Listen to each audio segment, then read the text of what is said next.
இருக்கும்போது உட்காந்தாரு சேர்ல. நானும் சொல்லி ஒரு 15 மினிட்ஸில் ஃபினிஷ் பண்ணிட்டேன். அவர் ஸ்டன் ஆகிட்டார்.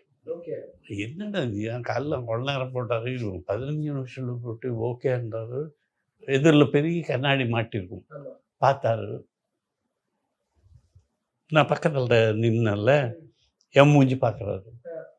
இவரா இப்படி பண்ணியிருக்காரு அப்படின்ற மாதிரி பார்த்தாரு. திருப்பி சின்ன கண்ணாடி பெரிய கண்ணாடி பார்த்து என் மூஞ்சி, நானும் வந்து ப்ரஷ் க்ளீன் பண்ணிட்டு கம்மெல்லாம் போட்டு பியர்டெல்லாம் ஒட்டினால அது க்ளீன் பண்ணிட்டு அவர் கட்டிக்கவே இல்லை. நான் 2 ஷாட்டோ 3 ஷாட்டோ எடுத்தார்.